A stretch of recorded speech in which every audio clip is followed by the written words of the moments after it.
Okay. Hi, everybody. So it's been a really long time since I've done a video, and it's something that I've been wanting to do for a long time, and I have so much to say, and honestly, I don't like being in front of a camera with technology. I don't know why. Great in front of a classroom. By the way, I'm a dance teacher. Great in front of a classroom. I've performed in front of like 1,500 people before, but it kind of like makes me feel weird. I don't know why, but I've lost that feeling recently, and I think it's only because I've really embraced so much of the person that I want to be, and I have a lot of thoughts, and I'm a curious person, and it might be why I'm a good teacher. Who knows? I ask a lot of questions that seem simple, but I I feel are really important. And so I have written something. I've been thinking about starting a podcast, and it might just be, I'm going to call it Connections with Liz Bohan. That's my name. And so I have something really important to share with all of you. And you'll have to forgive me because I don't have contacts right now just because I'm super underemployed, even though I adore my boss. But I'm only working part-time, and I definitely live below the poverty line. So my glasses, when I put them on, and you'll see, there's like this really annoying light. So I'm going to do my best to read, because I'm going to read everything that I've written. So I journal a lot, but bear with me because, I mean, it's a lot. It's like 15 pages. So stick it out with me, honestly. If you know me, if you've ever been in my classroom, if you've ever even met me as a complete stranger, then you know that the thing about me and the thing that I've embodied my whole life is the fact that it was also the thing that I thought was what made me strange, but also like, I can't not be me. And so my whole life, I have loved people, just everybody. I love everybody. I love the universe. I love people. I love animals. I love trees. I love birds. I literally talk to all of them.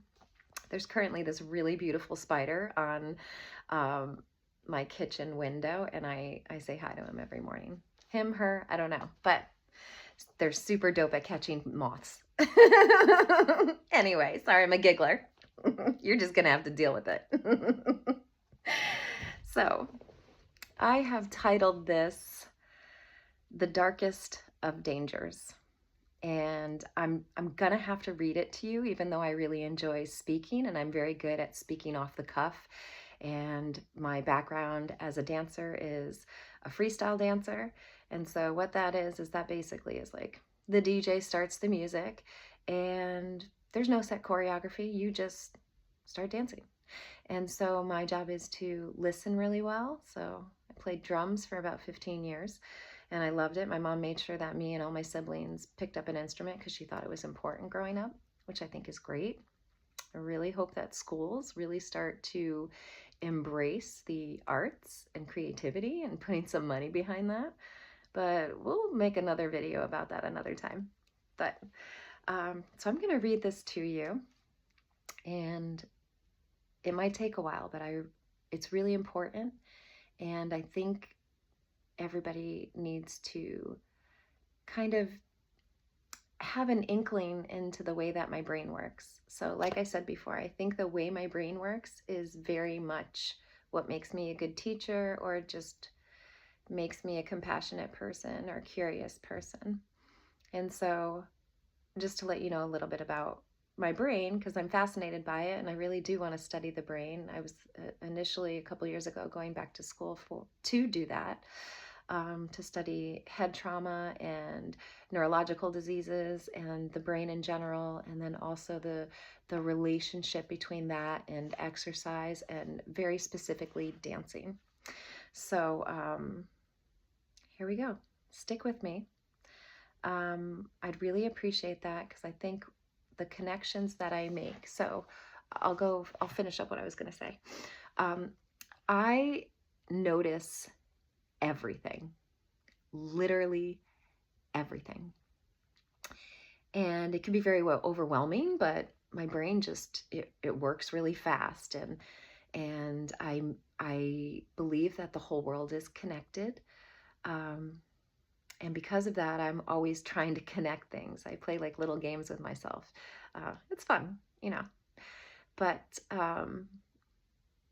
I have always needed to absorb enough information in order to make those connections happen.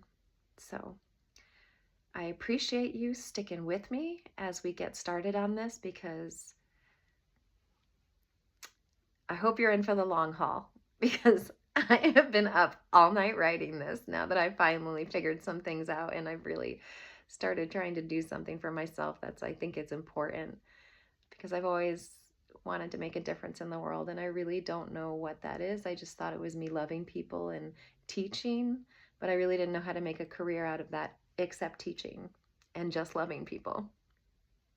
But not many people will just pay you to love people. So here we go. The darkest of dangers. The majority of the world have severe amounts of trauma.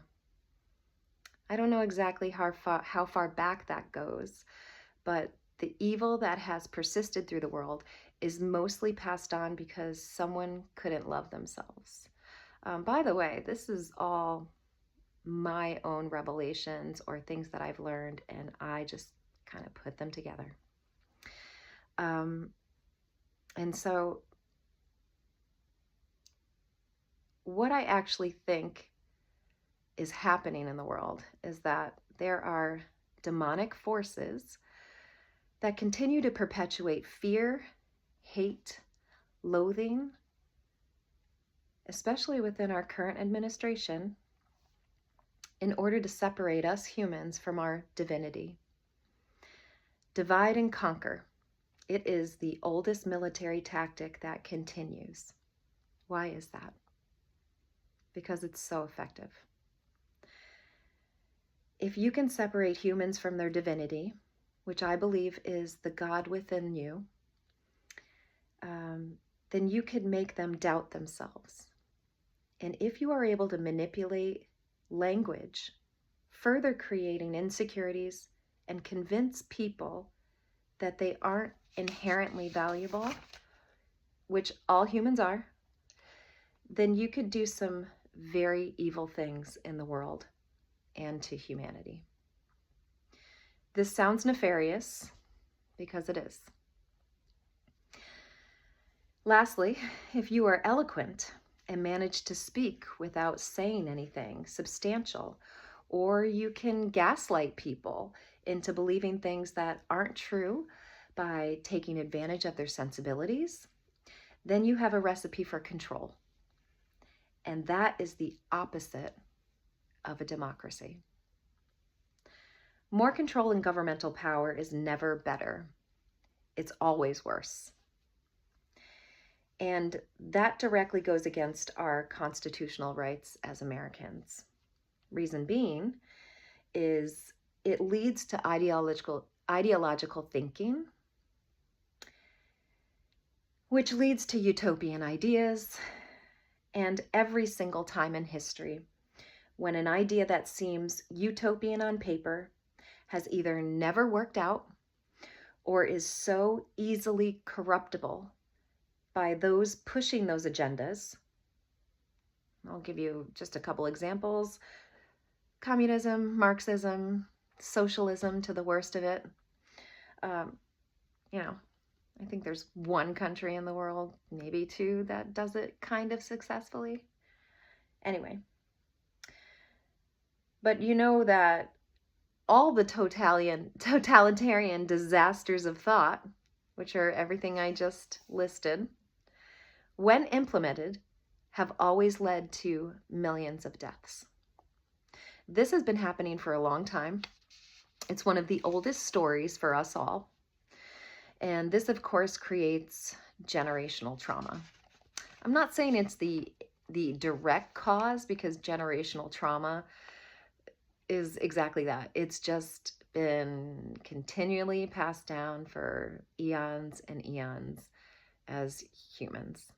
But that doesn't mean it can't be correlated to, I don't know, maybe just some bad management, you know?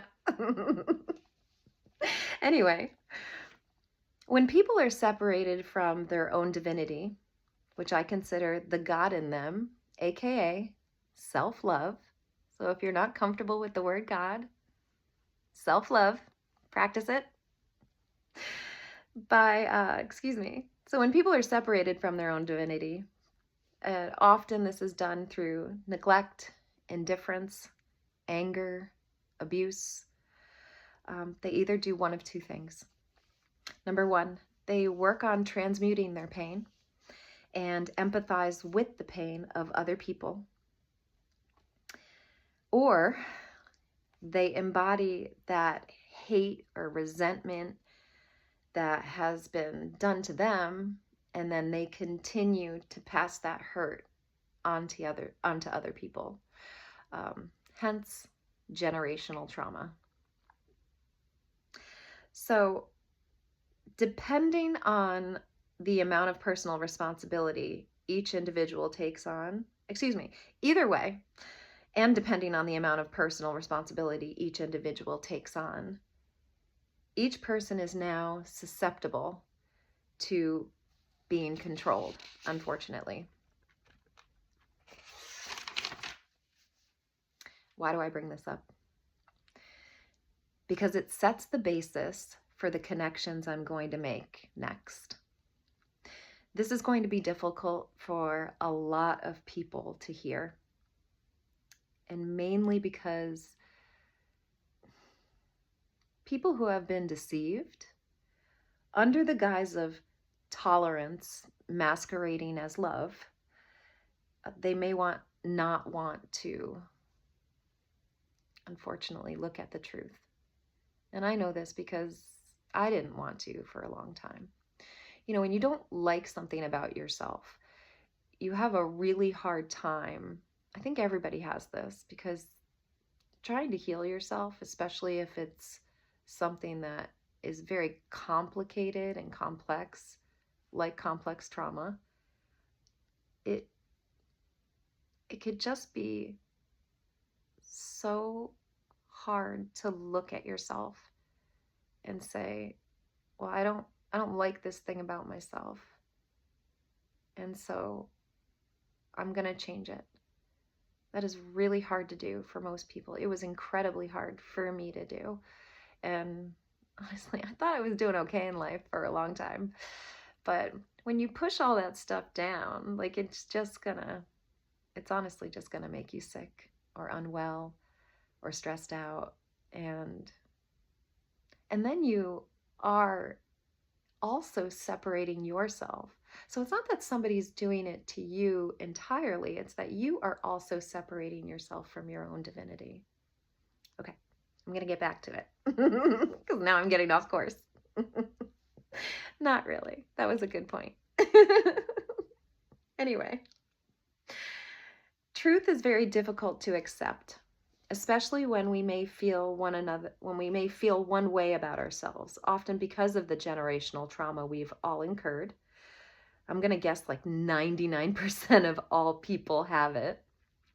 And someone who speaks eloquently convinces you of something that they can further manipulate your senses, your sensibilities with.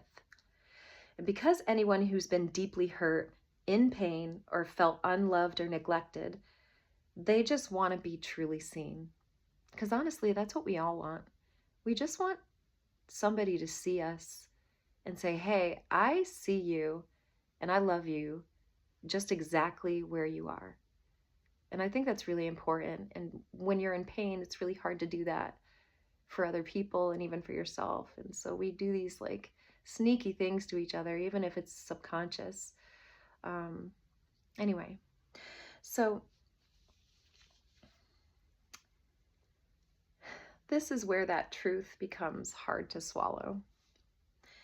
My brain is very good at making connections. It's a big part of why I found success as a teacher. I literally notice everything. But sometimes it takes me a while to put all that information together to figure out big problems. So if you can't listen to what I'm going to get into openly and revert to anger or political rhetoric, I'm going to assume you still have a lot of healing to work on. You don't want to see the truth because the truth can be quite ugly, especially when you realize that people in positions of power have been playing you. Or you are one of these evil antagonists who benefit from exerting power over others. And this connection threatens your ability to continue down that dark path. Shame on you, by the way. That was kind of funny. I've never said that before. Anyway, either way, I pray for your healing. Or that God's will be done if you're the latter. Let me specify God. Whatever you call him, he is the animating consciousness of the universe. He's literally what makes us alive. You know, I have a theory that God is the Big Bang, and the Big Bang was just this incredible explosion of light and energy and chemistry, and it all swirls and comes back together, and it just literally created everything. Literally everything. Okay. So I'll start with the second step that's been used specifically in America. Divide and conquer. And that is poisoning the masses. I am a fitness professional for over 13 years, a lifelong athlete. I have a diverse creative background and have eaten very clean my entire life. My mom encouraged it. We were not allowed to have even like cereal growing up. It was like rare. We weren't allowed to have anything with like preservatives, anything that was boxed or bagged. So, I'm not always perfect with my eating habits, but I have rarely been sick my entire life. And specifically, I have not been sick in the past 12 years. Not once. I might have felt like run down and tired, but that's because I work a lot and I'm kind of a hustler when I'm really in it. Anyway, I don't even take aspirin for headaches. And guess what? I don't get headaches. And I'm not saying that because I'm like this wonderful, perfect example of what humans can be, because I'm not. I'm definitely not. But now, before you start preemptively hating me, know that this is because I have over 40 years, my opinion, I have 40 years of consistent experience being active, eating well, practicing gratitude, laughing a lot, playing, exploring my curiosities, and loving people. In order to heal yourselves from whatever it is that ails you, understand that it is going to take consistent effort. It will it will take consistent effort to change your life. But I do believe that everybody can do it. It will not happen overnight, but it will happen quicker than you think. And if no one else tells you, I'm telling you right now, I believe in you and I know that you're capable. So let's get into it, because once you hear these connections, you are going to look at your life and those in positions of power much differently, I think. You may be shocked. You may be very angry. You may feel completely betrayed.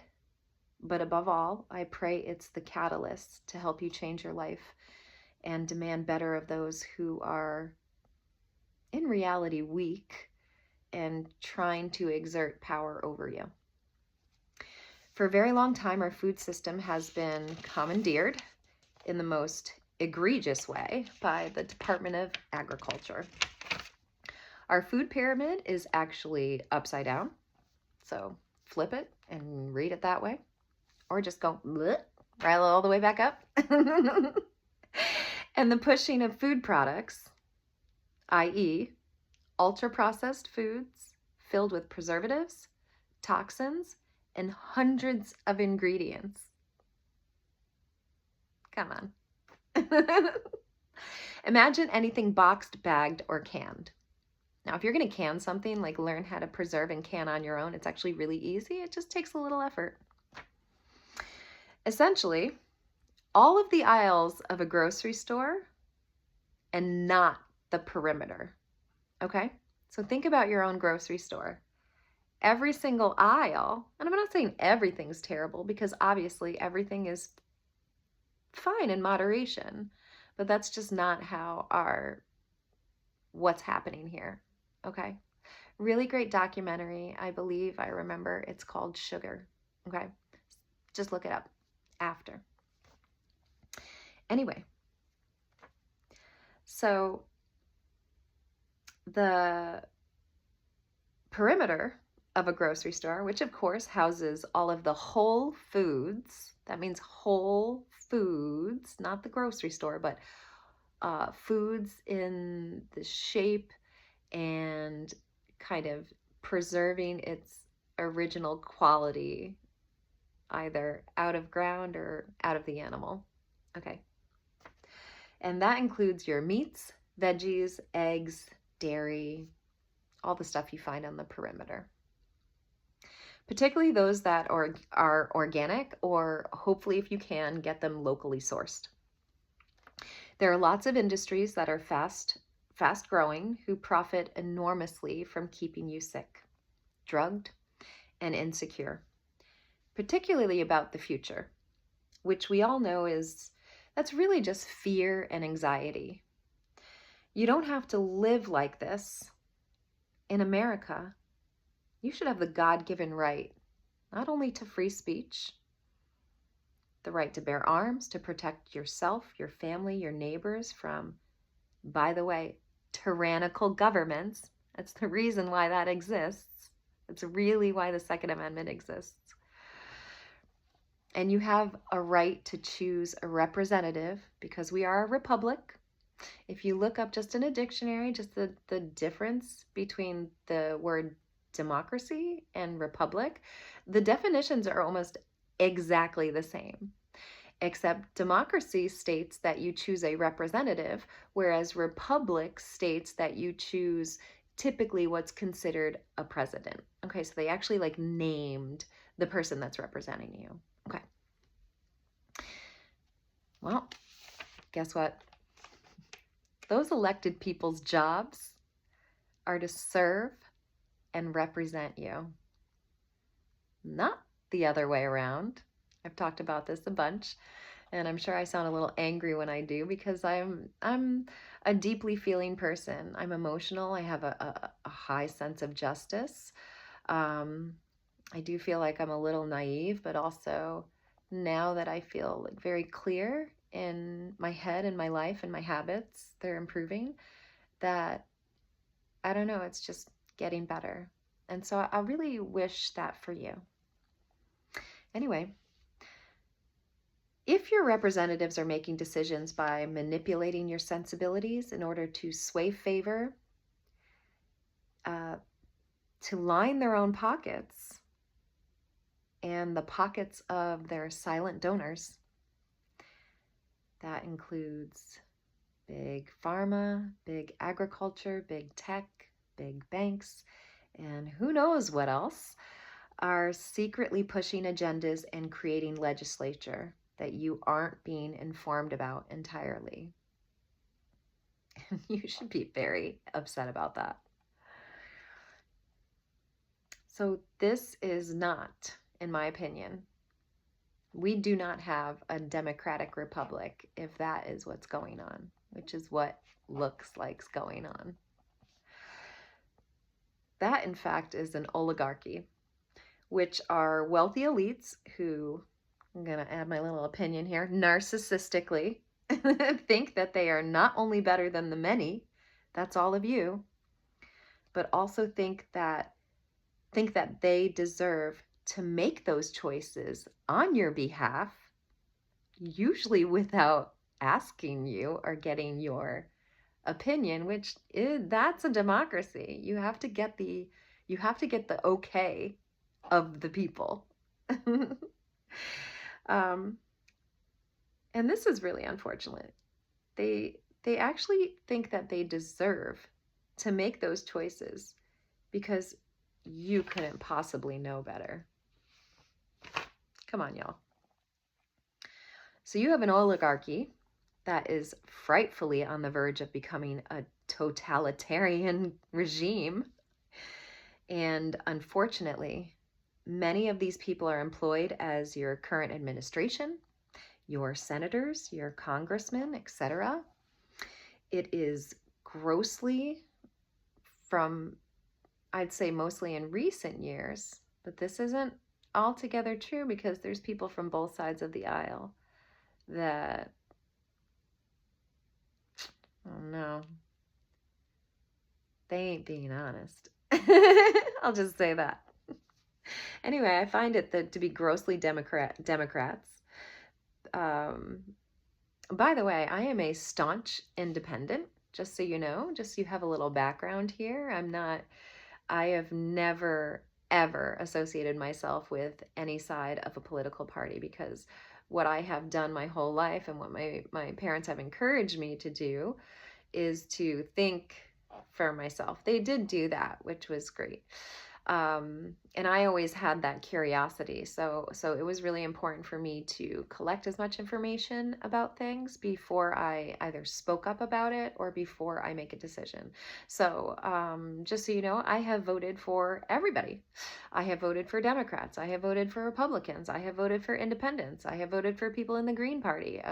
Whatever it is, I have voted for almost everybody. But in the past, I do feel like the Democratic Party has become, unfortunately, this like empty shell of what it used to be. And I will get back to this. But opinion. Anyway. It is grossly Democrats, but there are a lot of Republicans too, because there's not just one good side or one bad side. There are good representatives, in my opinion, and there are very immoral representatives who it benefits them to take advantage of you. Puppets, if you will. That's what I like to call them. They are soulless shells of people who are doing the corruptible work of those who are actually running this country. And if you think that that's not happening, I really implore you to read multiple sources of information, not just a place where you feel like you're being heard and it's like an echo chamber. Somebody is saying the things that you already want to hear. I listen to everybody. I listen to people that I disagree with. I listen to people that I agree with. I listen to people that I could learn from. And so I think that's really important. The biggest problem is that it just takes a little effort. And that's really hard because what we have going on now, they want you distracted. And so I want you to remember that. So I know this sounds very ominous and far-fetched, but if you still don't believe me because truth is hard and many people would rather just not look, I highly suggest you read or reread, because I had to come back to this book. It wasn't since like 5th grade that I read it, but I read it like a few years ago again. Is the book 1984 by George Orwell. That is a book that used to be a grade school allegory, which is a symbolic representation. So I'm a big fan of dictionaries, especially old dictionaries. And I suggest that if you are ever curious about something, please find a dictionary that's like older than like the 1950s, please. So I was reading a 100-year-old dictionary that I had here in the house. It was a second edition, which was pretty fucking dope. And I will talk about this probably in a separate video, but it's very interesting how language can be manipulated and repackaged to mean something totally different. So I'll talk about that another time. But get yourself an old dictionary. Believe me, that's mostly what has helped me come to so many of these conclusions is I just actually read what words mean. It's not hard. Just get yourself a dictionary. If you're using the internet, just put in prior to such and such date or such and such year and just see what the word means. Okay. Anyway. So that book is an allegory for corrupt powers who want to control the masses. And if it doesn't feel like deja vu, then you may be one of those people who are captured. And I pray for your soul. Not because, like, that makes you a bad person, but because you have a voice and you have a brain, and I'm sure you have morals of your own. And whether or not that aligns with anybody else, that's yours. That's your opinion. You have a God-given right to your opinion. And the thing that the First Amendment protects, and I didn't write about this, but I'll just say it really quickly because I'm not the person that talks about this in the best way. I'm not as researched. I just know how I feel and what I know is my right. And the First Amendment is important because it's specifically here to protect speech. And not just speech that you agree with. It's specifically here to protect speech you don't agree with. That is a very important distinction for people to realize. Okay, so let's talk facts and more connections. Regardless of what you think about his opinions or if he's been demonized in your eyes by some of the aforementioned people in power by way of our very corrupt media, Tucker Carlson,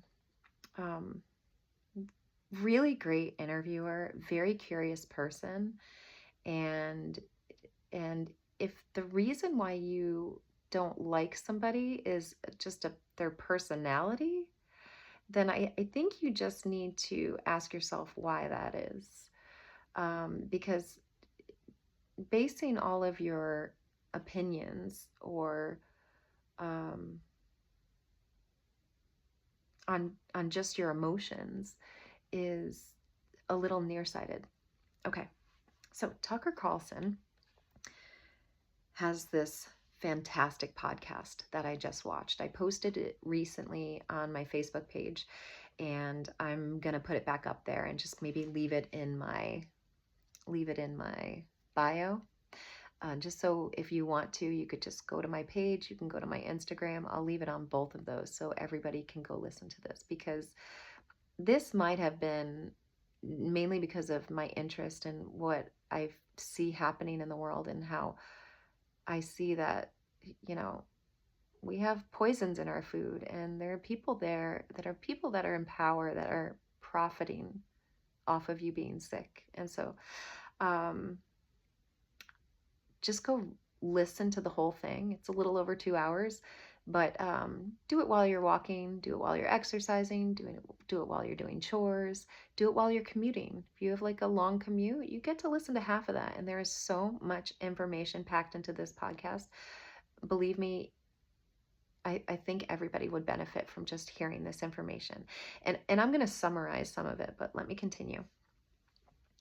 So he had this fantastic podcast, and it was with a brother and sister, Callie and Casey Means, Means. Casey Means, she was a Stanford-educated surgeon, ear, nose, and throat, I believe. And Callie Means, her brother, was a lobbyist for the pharma and food industries. Okay, so that's pharmaceutical and food industries. They both quit their jobs in horror after they realized how many people were being killed by the systems that they participated in. So that's the medical, pharmaceutical, and food industry. The amount of information and evidence is staggering. So I highly suggest you watch it on your own. And but I'm going to review the points. So many of the chronic illnesses that many Americans suffer from currently are lifestyle diseases. And some examples of those are obesity, diabetes, and smoking. Essentially, these are foodborne illnesses, meaning that you get them from either having a sedentary lifestyle, not moving enough, and kind of getting everything moving through your own system, your body, and the foods that we eat, whether you're making poor choices, because a lot of food is addicting, and it's so silly, but eating healthy is like more expensive. It's so crazy. That's why, like, every time I walk around my neighborhood, and I live in a city that has a lot of wealthy people in it, even though my family is not wealthy. We just happen to be living here for like 50 years. There's a lot of rich people here, and I see a lot of lawns that use pesticides, and they have no flowers, or maybe some flowers, but no vegetables for the most part. And I gotta tell you, that like breaks my heart. It's so easy to grow vegetables, and it's fun. So many of these illnesses are foodborne, like I just explained. And between 50 to 60% of children and teens, are now obese. And for the same reasons that I mentioned, for a sedentary lifestyle, which does not help, in addition to the poor food options and choices that we have, and how some of those things can be very addictive. Breast cancer has increased to 1 in 8 women. That is a crazy number. This is due in part to the amount of plastics in our foods, plastics and plastic like particles in our air, our water, and as well as the pesticides in our foods. This is a very scary statistic. 6 billion, I repeat, 6 billion pounds of pesticides are used globally per year on our foods, which are estrogen receptor agonists. Now, Casey Means does a great job of explaining this, so I'm really just like kind of giving you bullet points, but please go listen to like the first hour of the podcast and your mind will be blown. Anyway, now what is that? And I'm going to do my best to explain that. Well, these pesticides and plastics, actually they coordinate, so I'll correct myself later. They increase the estrogen in all of our bodies, which feminizes men and kills women because it disrupts our hormonal systems, creating diseases and cancers. In America, this is also a crazy statistic, due to the amount of estrogens that are being added into our systems, particularly the systems of children, America now has the lowest puberty rate. So young girls are now going into puberty at between the ages of 10 and 13. This is 6 years earlier than it was even like, I believe the statistic was like 10 years ago. That was the basis or the comparison. 6 years earlier.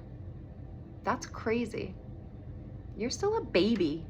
You just barely got to double digits, you know? That's crazy. Anyway, young ladies, young girls are reaching puberty between the ages of 10 to 13. And this is due to the plastics that are just everywhere. You can't get away from plastic. It's really nuts. And in plastics, they have something called xenoestrogens. And those are artificial estrogens that affect your hormonal system. In addition to that, we have 6 billion pounds globally per year, I'll say it again, of pesticides in our foods. And like I mentioned before, those are estrogen receptors. So what this does is this basically ramps up the amount of estrogen in your system, whether you're a man or a woman. And there was an example of, I believe, them testing these sorts of things on a frog species. And the frogs themselves, so the male frogs, after being exposed to not only these plastics that have artificial estrogen in them, but also these pesticides that have estrogen receptors. Okay, so let me just kind of visualize that for you. Artificial estrogen, estrogen receptor. Build, build, build, build, build, build, build, build, build, build. Whoop! What do we get? Very sick women, lots of cancer, and men whose hormonal systems are just super fucked. Excuse my language. Anyway, so what was happening during this experiment was that male frogs being exposed to these two things, they actually turned them female. This is a real thing. I want you to think about that for a second. What that does to you and your body and everything about you. It has to affect everything about you. Anyway, I'll move on. And so these pesticides are made and distributed, by the way, to America by China and Germany, which both of these things are illegal in those countries. So they're being produced by those countries and then distributed to America. What? Come on.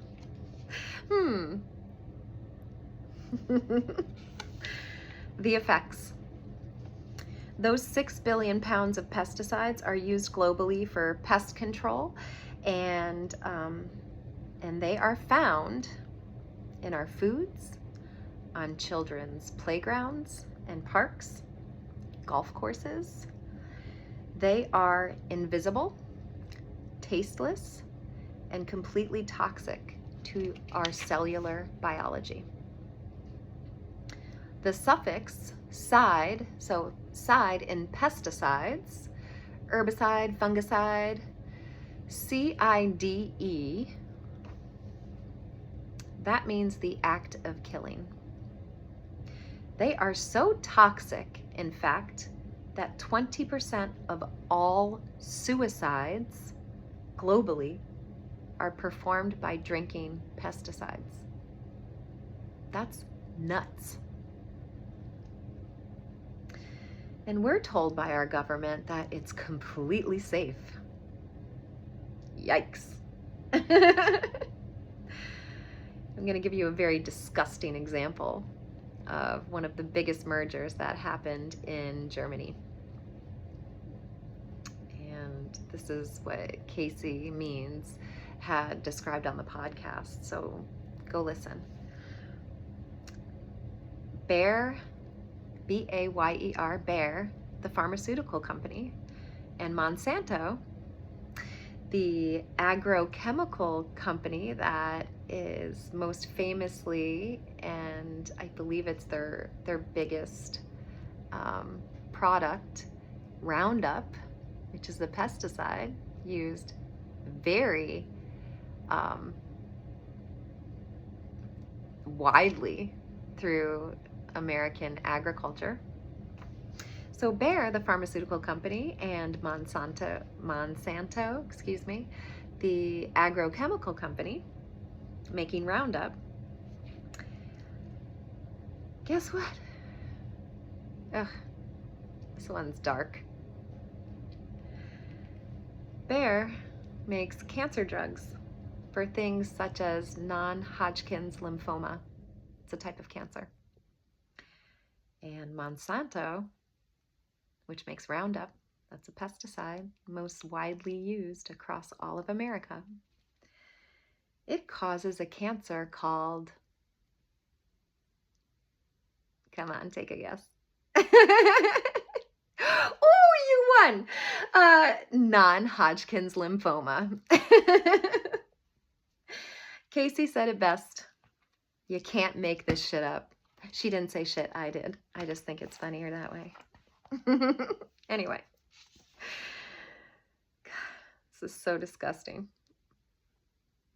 In the last couple years, Monsanto paid out $11 billion, that's a B, $11 billion for non-Hodgkin's lymphoma cases. If you haven't guessed already, this is some dark shit. The cause has merged with the treatment. Think about that. It perpetuates a revolving door, creating the illness and then treating the illness. The reason why this scares me so much is, especially going back to the statistic that breast cancer is now found in 1 in 8 women. I have 2 beautiful friends of mine. One is in her early to mid 40s, and the other one is in her early to mid 60s. They're both really active, incredibly intelligent, very driven, hardworking, incredible moms. They really are just incredible people who are very conscientious about their health. They work out and exercise, and they do a lot to eat well and to be grateful and to just love their lives. And each of them, has gone through cancer treatment this past year, which, it breaks my heart.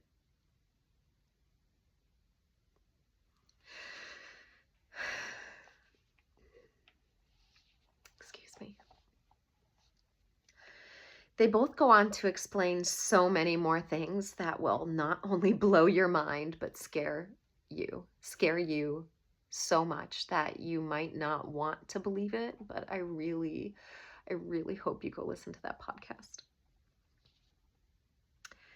To me, this is so unsettling, because going back to how I started this discussion about divide and conquer, I'm going to discuss something that will be difficult for a lot of people to remain open to.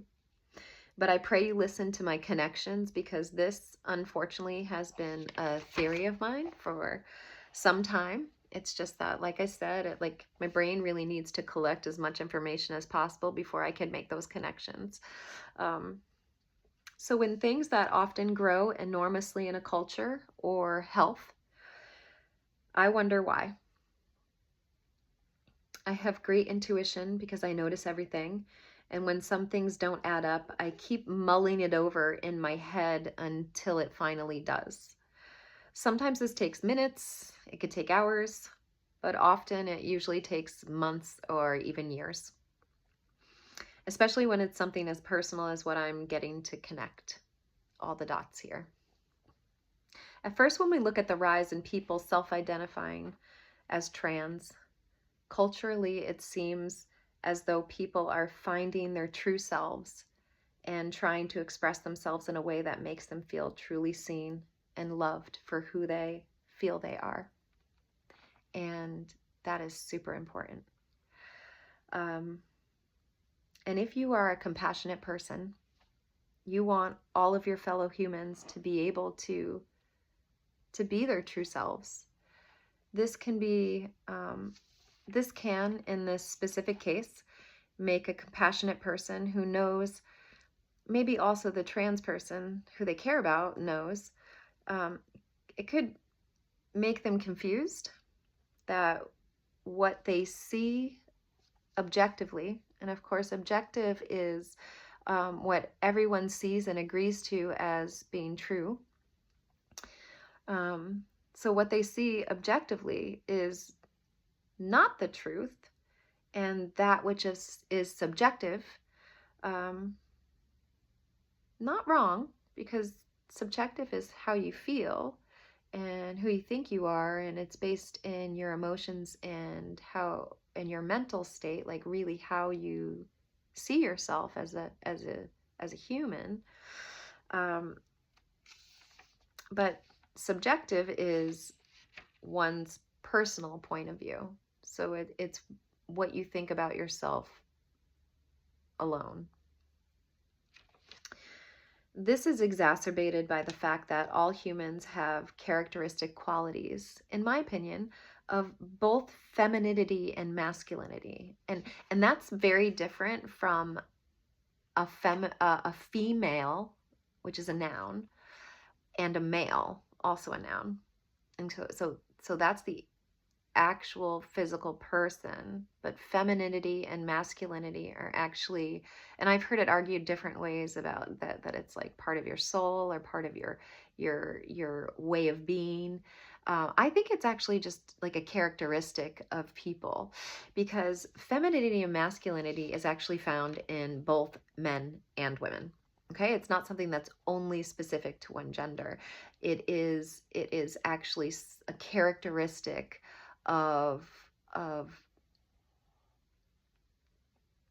how those two parts of you, which in my opinion, I think is that fourth part. So we've already talked about your physical nature, your emotional nature, your mental nature, and then there's one very important part that I talked about in the very beginning, and that is your spiritual nature. That is your soul.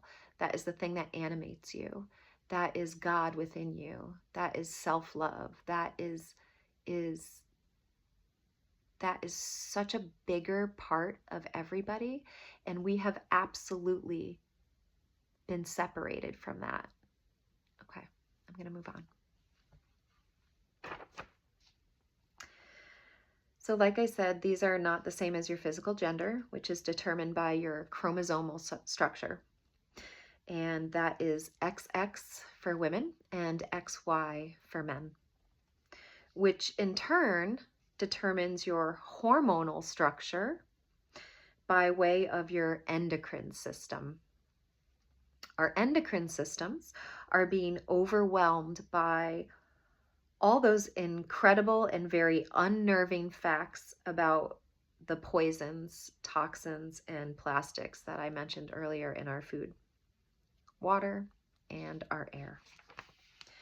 That is also why if you ever go off artificial hormones, if you happen to be somebody that is transitioning and taking artificial hormones,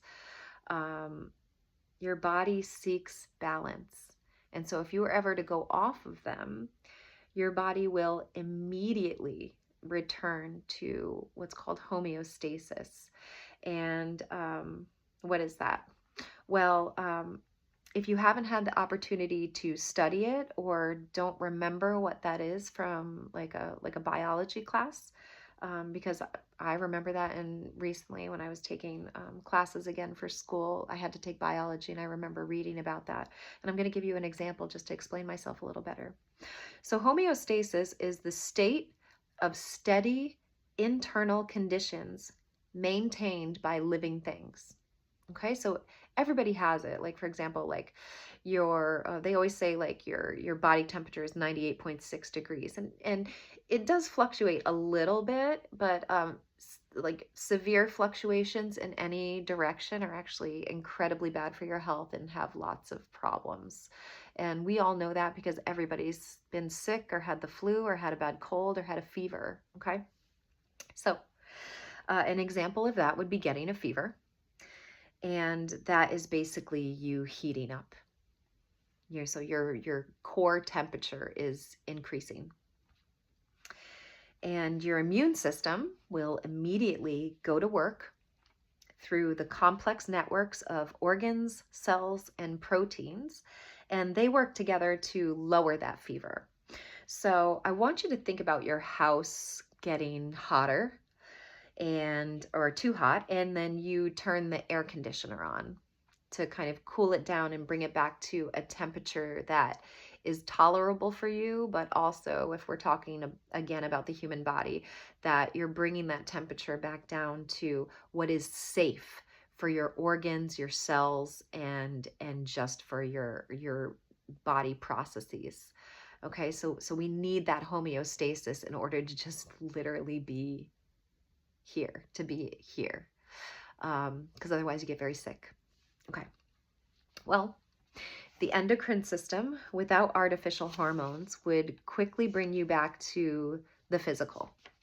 And your physical is what's called your phenotype. And that is literally how you look on the outside. And chemically, which is your internal homeostasis, that is based on your chromosomal structure. So again, XX for women, XY for men. And the reason why this is so important, and I am tying all four of these connections together, so stay with me.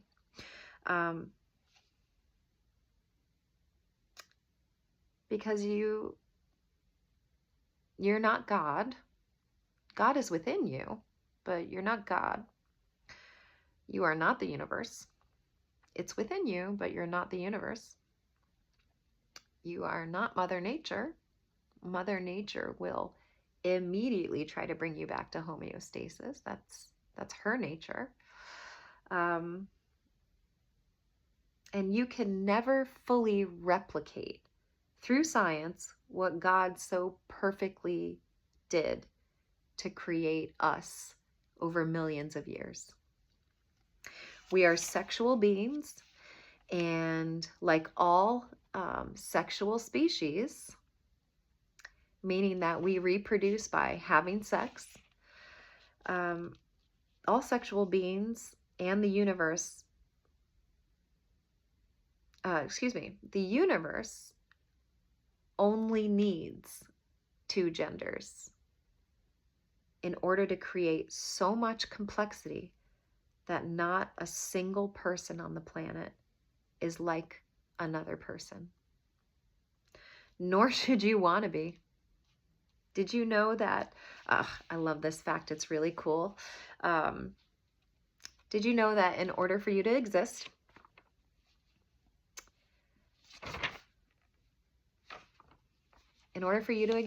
and be you, every single one of your ancestors had to live their lives the way they did, meet in the ways in which they did, have sex in the exact order in which each ancestor did, in order for you to become you. So think about that. That is every single ancestor behind you. And they're with you, by the way. Your ancestors are with you, man. But every single one of them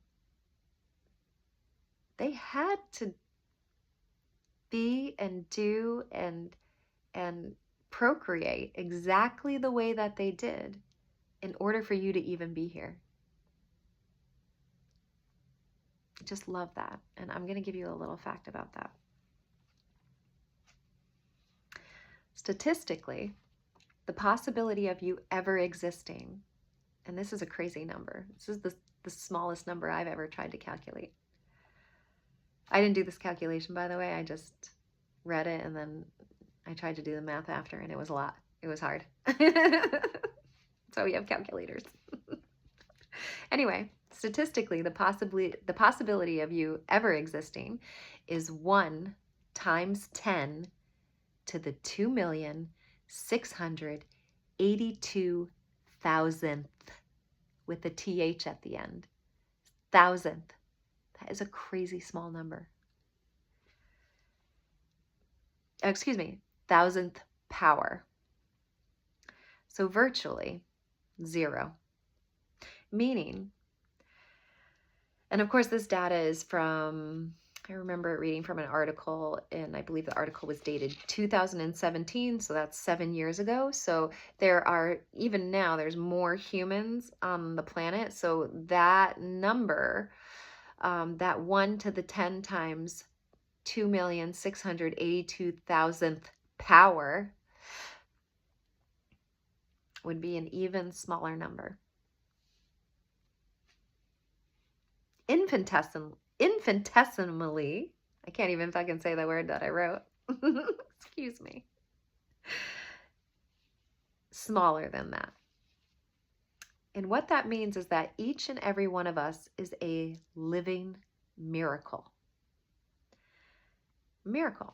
Now, this is my definition. I wrote about it a few years ago when I was journaling, visiting my brother and his wife in Maine. And that miracle, noun, according to Liz, something seemingly unlikely to occur according to what we normally anticipate. It seems out of our control, or the possibility of it occurring close to nil. However, we understand us, our birth, and becoming because it has happened. We're here. So accepting our existence is actually accepting that miracles exist. So you are a miracle, whether you like that word or want to think about yourself that way, but you are a miracle. The fact that you're here just proves that, because it's so unlikely that you would be here that I just don't see it being anything else than that, you know? It's just too small of a number, the possibility. Anyway, come with me on the home stretch. And honestly, I have a couple pages left, so stay with me. Because it is way past my bedtime, but I had a Turkish coffee tonight with dinner, so purposely, because I wanted to get this done, because it was really important for me. Once I find connections, I either journal about it, and now that I'm really finding my voice, it's good for me to put these videos up like I want to and really talk to people, because maybe my brain is important for the world. Maybe I can help make a difference just because I'm really thoughtful and careful, and I am able to make connections. I'm not saying I'm the only person that does it. I'm just saying that this is how my brain works. So anyway, that was a good Turkish coffee, and I am wired. I gotta work in a few hours. Anyway, so the reason why this is so important to me is because I also don't want to be a bystander anymore. I have recently posted that tolerance is not love. And you could absolutely refer to this in many aspects of your life, whether it has to do with family, friendships, relationships, whatever it is. Tolerance is not love. They are not the same thing. And honestly, you can relate this to many aspects in life. But for me growing up, I felt that not much bothered me. And that actually was the thing that bothered me. Like, bothered me that I was never bothered. Isn't that funny? Um, and the reason why that is because it made me feel indifferent. And indifference, I'll give you the definition because I love definitions and learning shit. Indifference, number one, is the trait of lacking enthusiasm, interest in things generally. Excuse me, the trait of lacking enthusiasm or interest in things generally. Tone matters, and so does cadence. Number two, it means unbiased, impartial, or unconcerned. Number three, apathy demonstrated by an absence of emotional reactions. And after reading that, I'm definitely not somebody who's indifferent, but I am, like, in general, I'm not indifferent. However, I absolutely have done that at points throughout my life, because I think we all do sometimes. I just think it's something that becomes you. But if it's something that you maintain, hopefully you could, look at your life and see why that is. Anyway, and I love this example because it's fun. The thing that helped me best realize that I'm not indifferent, but in fact accepting of my childhood sensibility toward the things that I can't control, like worrying or fear. Again, this is you projecting like your fears into the future. Anxiety is like projecting your fears into the future instead of living in the present. And the thing that helped me realize this was the opening scene to like one of the dopest movies ever. And that is the Boondock Saints. So if you have never seen this movie, please finish this video. But as soon as you do, go watch that movie. Go watch the podcast and then go watch that movie, and you'll understand what I mean about indifference. Anyway, so for anyone that hasn't seen it, please just watch it. It is a cult classic. It is a cinematic phenom, in my opinion, featuring two hilarious, ridiculous Irish brothers who are crazy badasses. Love this shirt. Crazy badasses. And what they do is they're actually taking out like evil gangsters in South Boston. So even though the story is fictional, the opening scene to the movie is what I'm getting at with what's called the bystander effect. And if you've never heard of this, I'm going to give you the background on this because it is a true phenomenon. And it was coined in the late 60s and mainly very associated with the true story that I'm about to go over with you. And this is really sad. But I won't ruin the end of the movie. Like, seriously watch it. Seriously watch it. But the opening scene is the brothers waking up in their very minimal, dirty apartment and going off to mass. They like grabbed their wooden crosses on like this little hook that's in the apartment, like put it on, and then they're out the door. And I think like throughout the movie they wear like the same jeans and t-shirt. It's just hilarious. Anyway, so they go off to mass and before heading to work at a meat packing facility, the priest who is giving his sermon, and of course for anyone who has issues with religious context or doesn't like that word, I'll say this: that is an anecdote or a moral of the story of the day. Okay. Although the movie is a fictional screenplay, the priest uses a true example, which coined the real cultural phenomenon, which is called the bystander effect. Please look that up. It's really a crazy story. But the phenomenon is a very true thing, and I'm pretty certain most people have either experienced it or seen it in their lives. Essentially what the bystander effect is, it is a phenomenon where individuals are less likely to help someone in distress when there are a group of people around. And this is compared to when they're alone. So when you're around a group of people and you see somebody, let's just say, being attacked, you have a tendency to not help them. But if you, let's say you're alone in an alley with somebody and they're walking slightly ahead of you, and then you see somebody walk down the alley and start attacking them, because you know you're the only person in that alley with that person, typically people have a tendency to then get involved. Okay, so in a group of people, people have a tendency to just assume that somebody else is going to take responsibility. Sorry, my phone's about to die. I should probably plug that in so I can get done with, so I can continue this. All right, give me a second. Okay. All right. Okay. So I'll read it to you. Sorry about that. I'll read it to you. So essentially, the bystander effect is a phenomenon where individuals are less likely to help someone in distress when they are in a group of people. This is compared to when they are alone. It is a diffusion of responsibility and social influence. So those are the two factors that create that phenomenon. It is a diffusion of responsibility. Number one, being around a group of people and thinking that somebody else is going to do the help out.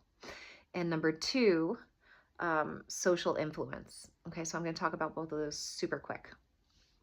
This means that if somebody is being attacked, like the real story of what started this phenomenon, which is the real story of a young woman named Kitty Genovese.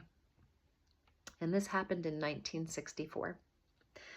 It was a highly publicized murder, and please read about it. Kitty, Kitty, her last name is Genovese, Genov as in Victor, Es as in Sam, Genovese.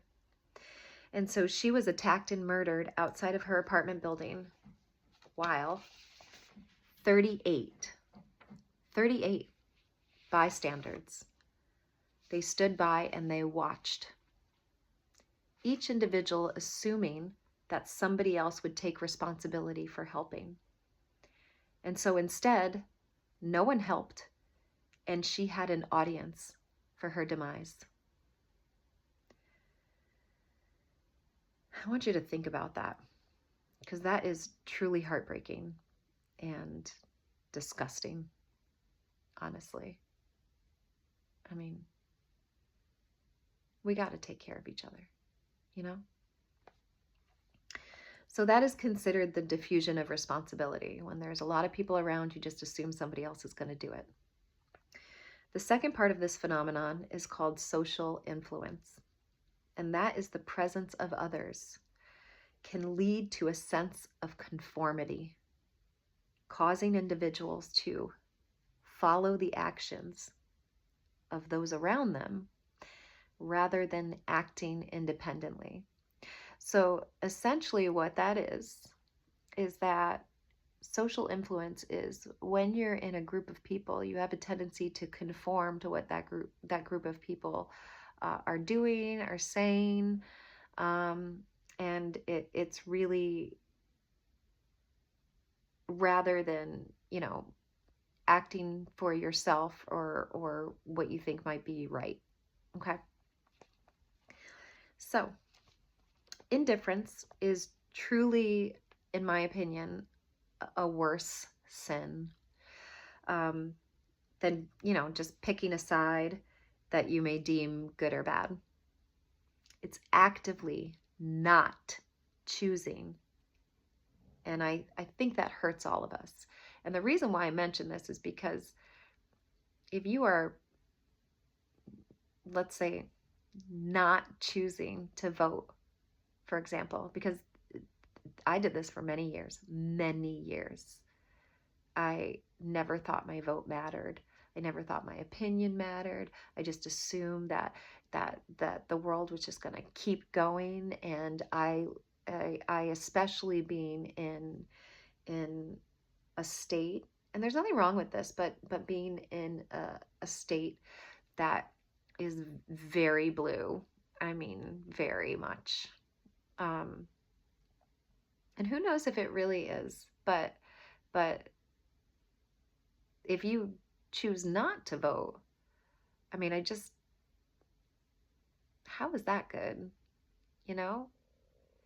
And before you do so, like, I encourage everybody to register to vote if you haven't or have not, because I think this election is really important.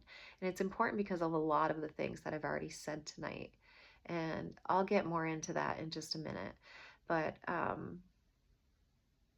it's important. It's important to be involved in how you want your life to go. You know, we don't want to be taxed to the gills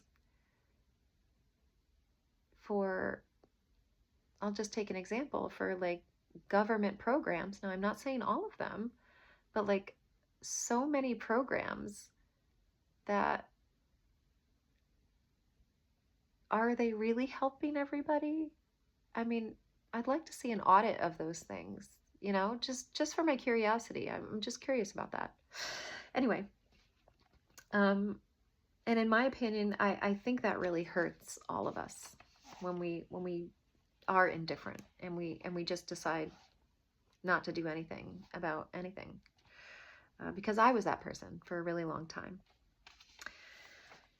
And I've said this before, but I love people so much that I just, it just seems wrong to remain quiet about these sorts of things, you know, because I want people to feel loved. I want people to feel accepting. I want people to feel like they have a voice. But, you know, I'll remind you one more time, like, tolerance is not love. So, you could take that however you want to. And what I'm referring to, though, is it's not entirely directed towards any individuals who feel a certain way about themselves, because personal responsibility is necessary and should be practiced daily. So I encourage you to do that. Personal responsibility will save your life. Taking responsibility for the things in your own life, whether it be your healing, whether it be getting a new job, whether it be, you know, doing the laundry because you've been putting it off for weeks, you know, just doing those things, just doing chores actually makes people feel better about themselves. And so like you do little habits. There's a great book called Atomic Habits by James Clear. And he even has an email, I think every other Monday or something like that. I don't really remember, but I think it's called like 3-2-1. Anyway, great book. And he kind of talks about creating little habits over time so that those little habits really become, can do big things in your own life. Anyway, I got a lot of shit up here. Okay. So I encourage you to do that, but I'm going to pose some questions to you, and just stick with me because we're nearing the end. Thank you for staying here. But what if it's all of these things connected, affecting one another? What if your generational trauma that you inherited separating you from your divine self? You can call it self-love if you want. Making you feel less than the absolute miracle that you are. And then what if the powerful elite, with, I'll plainly say, in my opinion, evil intentions to manipulate you into believing someone, you know, like Big Daddy loves you, when in fact, all they want to do is control you. And I'll explain what I mean. Well, I'll just continue with the question, sorry. And then what if big agro? So that's big agriculture.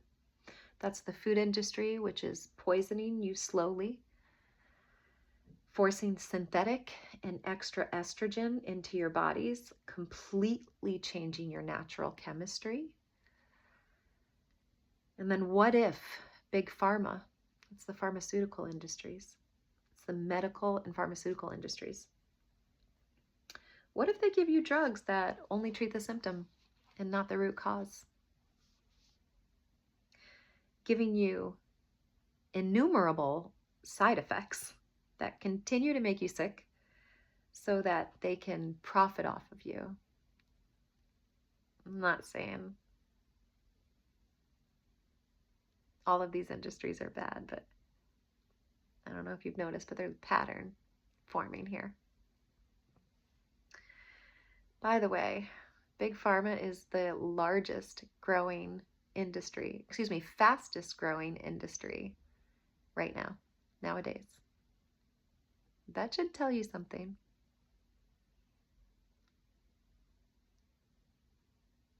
They want to keep you, anyway.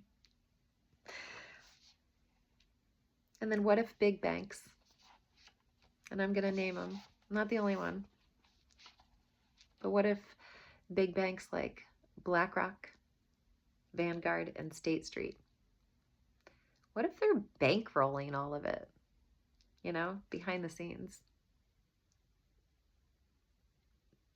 And what if big technology? What if all the people who control your data are trying to keep you distracted and censor you from employing your God-given right to free speech? It's actually been proven recently, in the past couple of years, that the government was behind that censorship that we saw in social media, especially during, dare I say, COVID. Whatever you think about Elon Musk and the Twitter files, that man let you know what was happening. Okay? And then what if the military-industrial complex is secretly going behind the American taxpayers back and sending billions. Let me say this again. What if the military-industrial complex is secretly going behind the American taxpayers' backs and sending billions, not millions, billions with a B. It's 9 zeros, by the way. Overseas to influence already known corrupted governments to do their bidding, so warmongers can keep warring. Think about it. I know this is a lot to handle, but I hope you consider it all, because it's not my intention to hurt you. Because I also refuse to be a bystander. I refuse to be a bystander anymore. And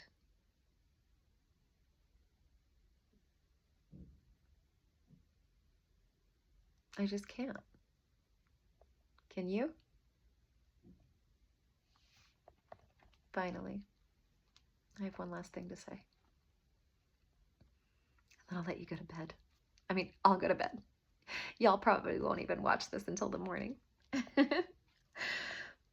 So finally, what if that candidate that went to school or practices the art of eloquently speaking without actually having anything of substance to say, because, my opinion, she's a puppet to hide all of these connections that I just discussed.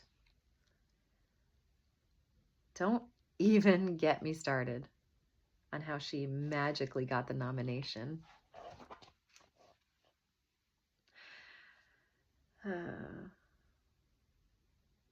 How did that happen, by the way? Did anybody even ask about that? Like, how did she get the nomination from the entire Democratic Party and other people that are supporting her.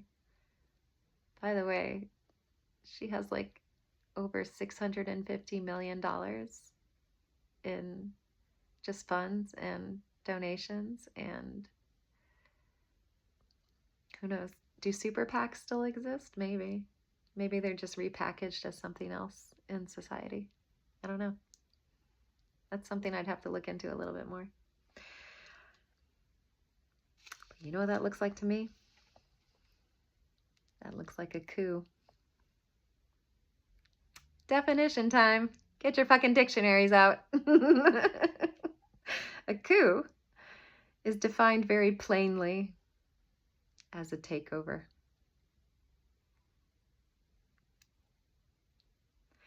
And this is the funniest thing. It just blows my mind. There are lots of Democrats who are supporting her. And this is like, it looks like I'm attacking her, but the reason why is I do my research. I know I do.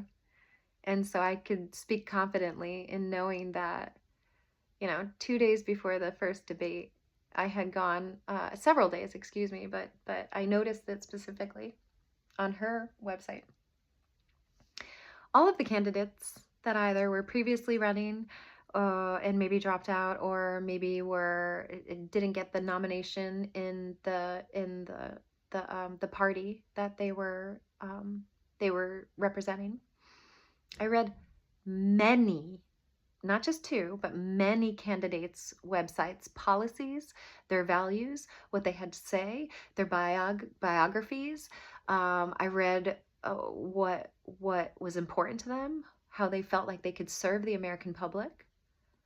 And the only website, not even kidding, that didn't have a single thing written on it up until 2 days before that debate was hers.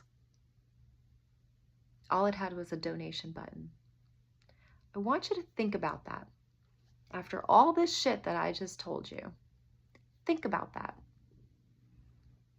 They expect you to just give them money without them providing you with any reason why they would be good at serving you and why they might be the best option to help Americans, specifically the middle class. The people that are having a really fucking hard time. And I'm not saying that like people that are poor or lower class aren't having a hard time, because I'm super poor. But you know what I won't do? And this is just me personally. I don't participate in government programs. I don't think the government is responsible for me. That's just how I feel. You can completely disagree with me, and I'm not saying that government programs aren't important. Some people really need them to get back on their feet. Some people are not in a position that I am. I don't make a lot of money, but I do have family that is giving me a place to live after I lost my apartment. Okay, because I, just like everybody, I had some bad shit happen to me, and it was really hard to deal with. And then I tried to go back to school and I couldn't afford it. And because I was going back to school, I had to quit a bunch of my jobs. And then I didn't really have the income in order to keep my apartment. So, it's this really difficult roller coaster that you gotta ride. You gotta ride that shit out. And I really pray for everybody. I really pray that people who need help get it. I really pray that everybody watching this is provided for when they really need it. I really pray. Sorry, I get emotional when I pray. And sometimes I laugh a lot, and sometimes I get emotional. And it's not because I feel like that's a sign of weakness. It's not. It's just because I'm a deep feeler. I feel things very deeply. And I really love people, and I just want people to do their best.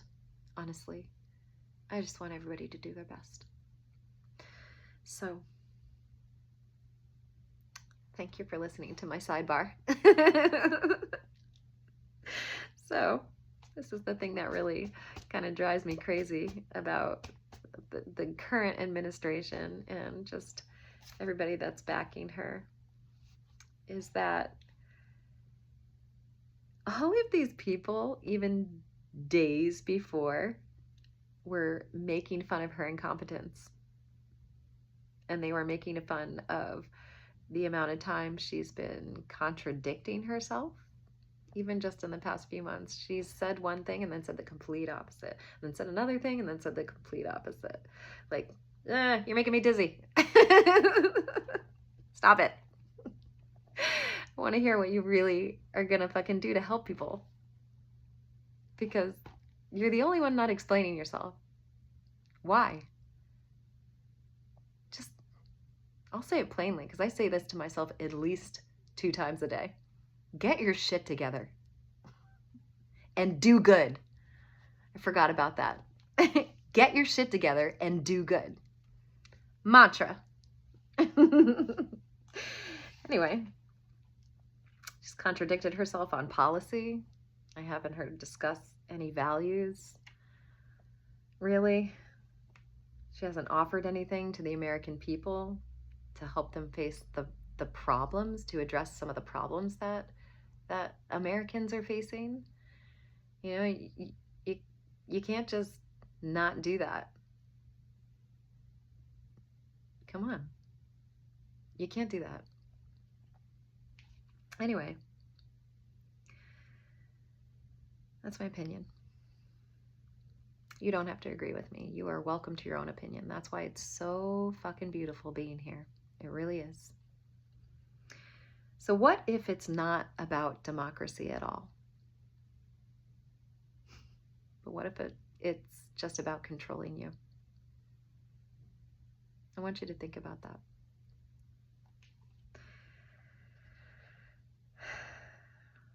All right. I gotta go to bed. So unless somebody wants to hire me to like read your audiobook, I gotta teach up a couple dance classes in the morning. And it is very late, and I need to get a couple hours of sleep before I do that. But I really appreciate you sticking with me. I'm gonna put this video on all of my platforms. I'm a little weird with social media. Sometimes I delete people and sometimes I go back because I do have a problem with it. Like I see very much how it affects my own humanity, and I don't want that. So I'm a true hippie. I literally love walking around barefoot and talking to bees and trees. So whatever. I'd rather be that than anything else. I love you all. I want the best for everybody. I think you're all capable, and I think every single one of you are valuable. And I just want you to know that. Have a good night.